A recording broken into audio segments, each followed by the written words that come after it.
We investigate thromboembolic events in lymphoma patients, and we made thrombosis lymphoma score with predicted factors about thromboembolic events in patients with chronic lymphoproliferative disorders. Okay, could you give us some background information about these events? Thromboembolic events are serious complications in cancer patients. Up to 12% of patients with cancer have thromboembolic events during their course of disease. Post-mortem analysis confirmed that almost half patients with cancer have thromboembolic disease. Also, patients with thromboembolic events and cancer have 8-fold higher risk for death than patients without thromboembolic events. And because of that, it is very important thing for treating of cancer patients. When we talk about thromboembolic events in lymphoma patients, we need to know that there is no adequate prognostic score for predicting thromboembolic events in patients with lymphoma. Also, we need to know that incidence of thromboembolic events in patients with hematological malignancy is very different. For example, patients with acute leukemia have incidence of up to 12%. But when we talk about lymphoma patient, incidence is very different, from 2 to 60%. What are the reasons for very wide range of incidence? Namely, we believe that that wide range is caused by different patient characteristics, different type of lymphomas, different treatment-related factors, and different follow-up time.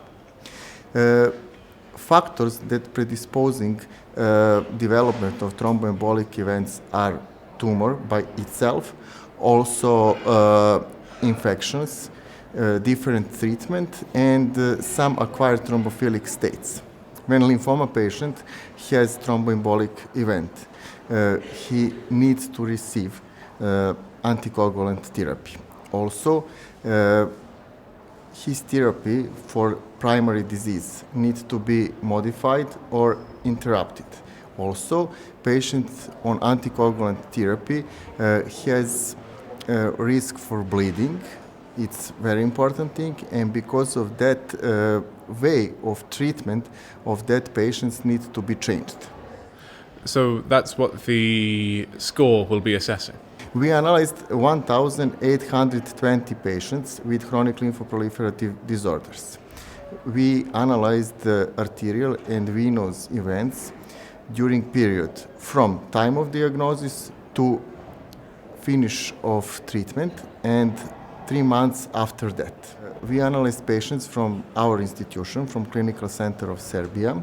It is internal study, and we confirmed that 5% of our patients had thromboembolic events. 99 patients of 1,820 patients in whole group. Patient with high-grade lymphomas, with aggressive lymphomas, had significantly greater risk for development of thromboembolic events than patients with other type of lymphomas. Where is the problem? When we talk about thromboprophylaxis, we need to know next. We have problem with hospitalized patients, and we have problem with outpatient settings. There are few guidelines about that. Namely, ASCO has guidelines about hospitalized patients, and ASCO recommends using of thromboprophylaxis in patients with active cancer who are admitted to hospital with active disease or reduced mobility. ESMO criteria are more stricted, but ACCP recommends using of Padua prediction score. When we talk about outpatient settings, only ASCO has guidelines. Doctor needs to use Corana score. Corana score is based on site of cancer, pre-chemotherapy blood count, and body mass index. But there is no specific prognostic score for patients with hematological malignancy, for patients with lymphoma. And because of that, we analyzed all parameters from Padua score, all parameters from Corana score, as well as specific parameters from lymphoma patients, as well as mediastinum involvement, extranodal disease, development of neutropenia during treatment, and after that, we made our thrombosis lymphoma score based of 8 risk factors. That thrombosis lymphoma score divides our group of patients into 3 groups: low risk, intermediate risk, and high risk patients. Namely, patients with high risk in our group had thromboembolic events in 70% of cases, and our prognostic score has very good positive predictive value, negative predictive value, specificity, and sensitivity. Okay. And what does this score mean for patients and for providers? For patients, it means that patient in high-risk group need to receive thromboprophylaxis during treatment. Okay, they need to receive treatment, but we need to take into account their status of cancer, their status of lymphoma, their status of bleeding risk, and treatment type. Important questions is what does it mean for doctor?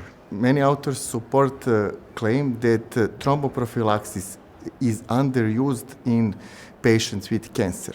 For example, low number of patients with cancer receive thromboprophylaxis, comparing with patients, for example, for other hospitalized patients, for example, I don't know, stroke, acute myocardial infarction, severe lung disease. And because of that, our score is very important for doctors, and doctors need to think about risk of thromboembolic events in hematological malignancy. Why? Because patients with hematological malignancy very often have low number of platelets. Because of that, doctors don't think about potential thromboembolic events. But it is not true, and every patient with hematological malignancy needs to be classified, and if patient is high-risk patient, needs to receive thromboprophylaxis. It's very important thing for doctors. So I suppose a conclusion to that would be, how would you like to see the ThroLy score be brought out to wider clinical use? Our score has a limitation. We are aware about that. It is a score from single institution experience, and it is score without external validation. In further period, we will make external validation of our score, and we will try to publish our results. And after that, I think that our score will be used from doctors worldwide.